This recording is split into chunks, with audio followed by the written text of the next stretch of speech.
We're going to go to the daily Chumash for Tuesday, Parshas Shoftim, page 18 in the Chayenu. It's a short Chumash. Perek Yud Ches. Lo yeh lakahanim alavim kol shed Levi chil v'nachlim Yisrael. There will not be to any of the Kohanim from the tribe of Levi, or any of the Levites for that matter, even the non-Kohanim, they will not have chiluk v'nachlim Yisrael. They will not have a share or heritable property with their fellow Jews. They will eat of the fire offerings of Hashem and the designated portion. Meaning, they're going to get how they should be supported. Well, they're doing the service of the temple on behalf of the Jewish people. They will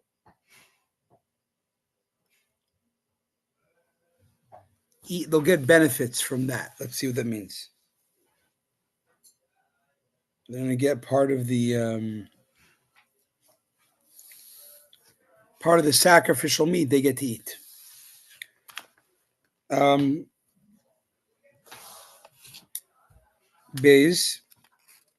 Rashi.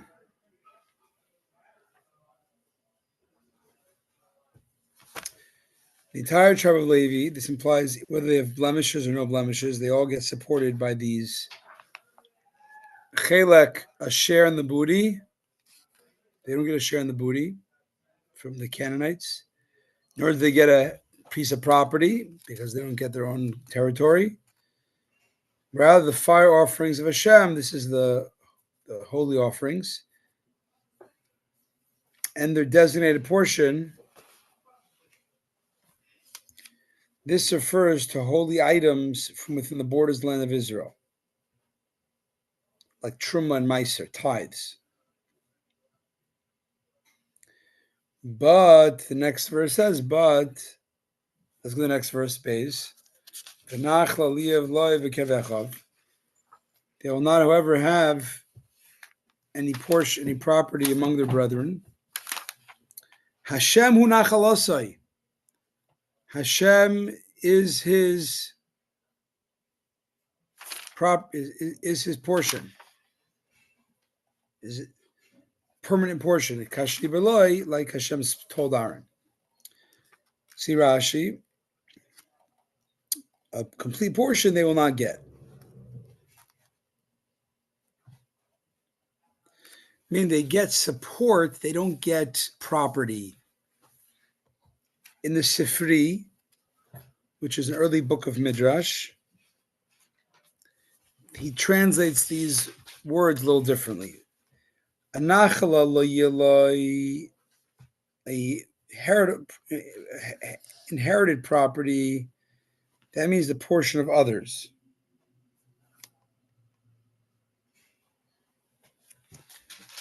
Amongst their brethren, this is the portion of the five.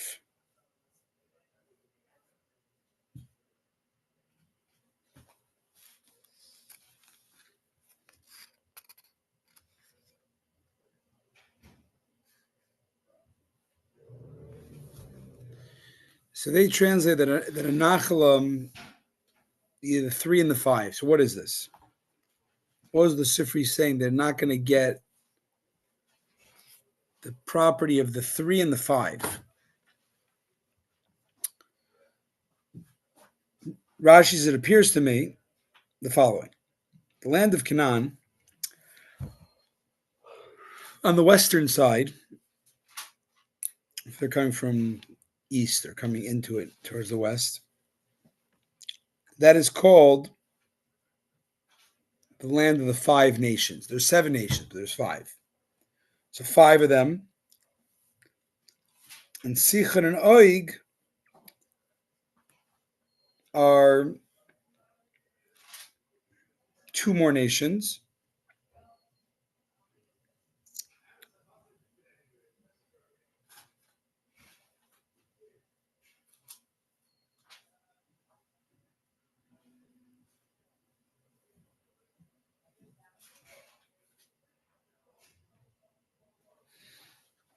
Okay. So the Levi, so they're not going to get part of the 5 in mainland Israel. They don't get part of the 2 on the eastern side of the Jordan, Sicha and Oig. And the other, the portion of the 3 or the rest, that includes the 3 nations, Keni, Knizi, Kadmaini, which is really a other name for Ammon, Moab, and Edom. Edom, Ammon. Upstairs? Can't do it here.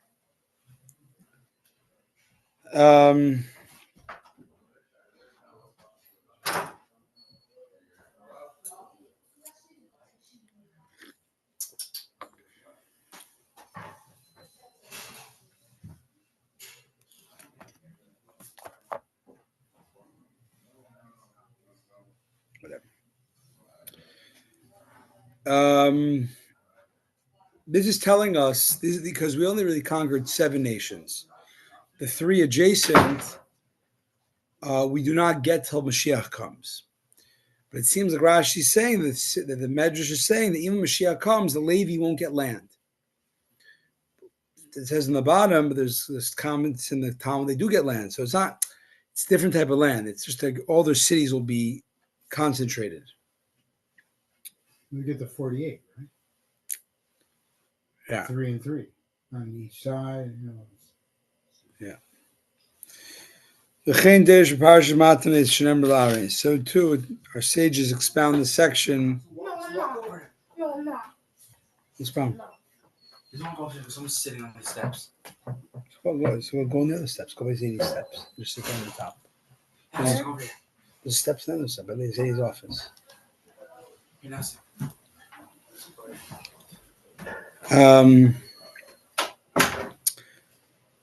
Okay. Similarly expounded in the Matnes, in the section of the gifts, the tribe of Levi, that said to Aaron that the Levi doesn't get, to warn, they don't even get the Mashiach comes, they don't get they don't get property then. They don't get a territory for agriculture.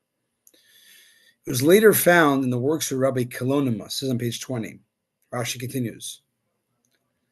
This is how he reads the Sifri. When it says that they won't get inherited property, the Levites, that's the portion of the 5. Amongst their brethren, that's the portion of the 7. What's it referring to? 5 and 7, 12 other tribes besides Levi. And since Moshe and Yeshua did not divide their inheritance, so you should note that it took many years to divide all the full land. They didn't conquer the full land. So Moshe and Yeshua, they only divided the 5 tribes. They got 5 of the territories. Because Moshe did 2.5, Reuben, Gad, and half of Meshasha. Yeshua did Ephraim, half Menashe, and Yehuda. The other 7 actually got their portion after Yeshua died. Mm-hmm. That's what's referring to here. Meaning, the big question Rashi is addressing, it's not to us, it's like, who cares, right? What's the big deal? But if you're very noticing the language, it says a double statement. They won't have property amongst their brethren. Like, where would they have property? In China? Like, so she says, there's this Midrash says they won't have property. That's referring to the land of the 5. And amongst the brethren is the land of the other 3 or 7. And different opinions basically hold what it's referring. It's basically telling they won't get either of the non-Jewish lands, or if you want to say by who it goes to, they won't get among the Jewish lands that when it's conquered. But the 48 are different from this? 48 are not in a central location. They're scattered cities, and they have barely any fields. 2,000. It's not a lot. Okay.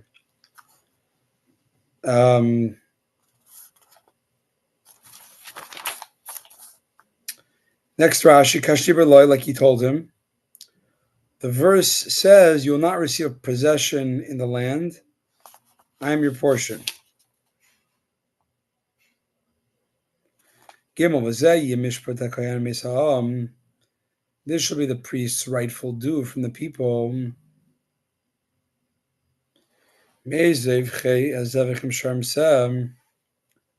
From those who slaughter an animal, whether it be an ox or a sheep,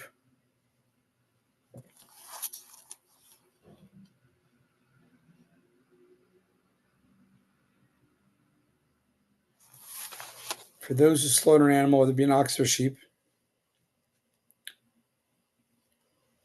so here's what the people give. This is what the people have to give. I'm sorry.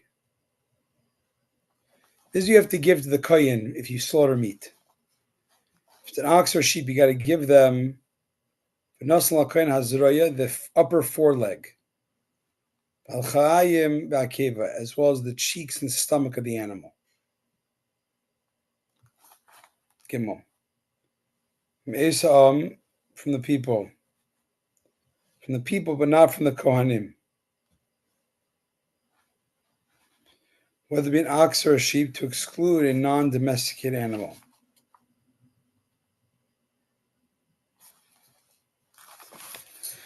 From the people, but not from the Kohanim, whether it be an ox or a sheep.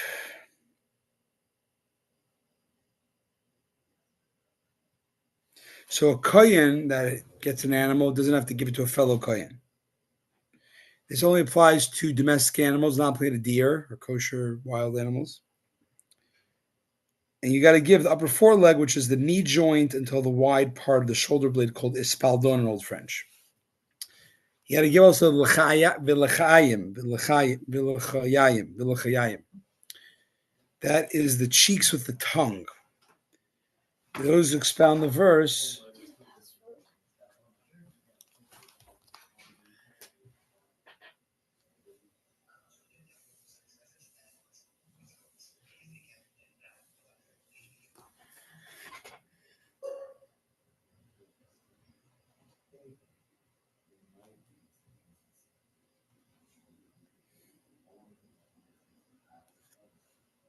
What?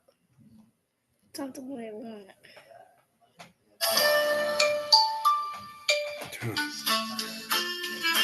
Okay, go. Cheeks in the tongue. You got to get the cheeks and the tongue part of the animal. A little deli action for the kohen.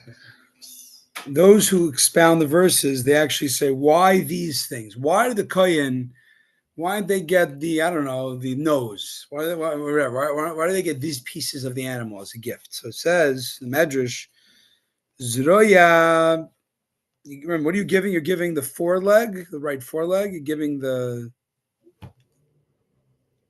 cheek and the tongue. And you also give apparently part of the stomach. Yeah. Why these three things?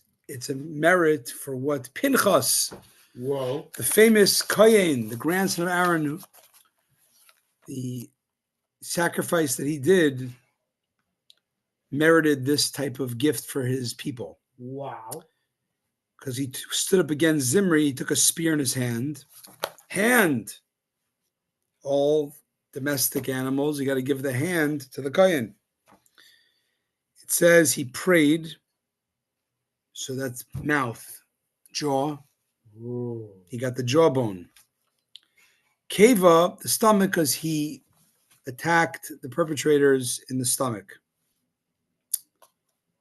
Dalid, verse 4. The first part of your grain, your wine, your oil, and the first part of the shearings of your flocks. The first part of your grain. This refers to Truma. The verse does not specify its measure, but our rabbis did fix a measure. One who is generous gives a 40th. One who is stingy gives a 60th. One who's average gives a 50th. So when you give Truma, let's say how just give the first of your grain. I don't know, 10%, 5%, on average 2%. And they relied, how they figured it out, because they figure like this. The Torah says you should never give less than a 60th. We see in Ezekiel, it says you shall take a sixth of an ephah from a chomer of barley. So a sixth of an ephah of a chomer, what do you want? A sixth of an ephah is half a sah. So when you give half a sah for a kur, chomer is a kur, ends up being, a kur is 30 sah. So half a sah is 1/60th. So we see the prophet referred to giving some barley to the kohen, 1/60th, that becomes the minimum. The first part of the shearings of your flocks, you should also give. So you when you do you shear their wool, you got to give to the kohen some wool. Again, it didn't say how much. The rabbis, though, they expounded, you got to give 1/60th. As we said earlier, that's a minimum gift. Now, there's also minimum about how many sheep you have to shear in order to give, because if it's one sheep, it's not a significant amount of shearing. So what's considered like a proper minimum shearing is 5 sheep. Rabbi Akiva derived it from, and they learned it from Shmuel. It says 5 ewes. Ewes, guys. No, EWS. Rabbi Akiva said, gracious gaze means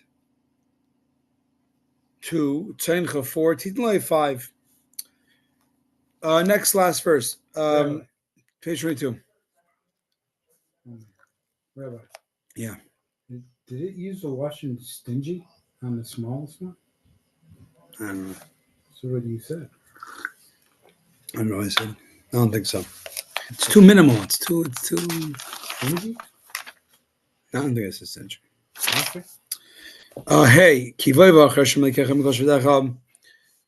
Hashem, your God, has chosen him, the Kohen. Has chosen the Kohen and his sons to stand and serve in the name of God. He and his sons, all the days. To stand and serve. From here we learn that the temple service can only be done standing. You can't sit when you're in the temple.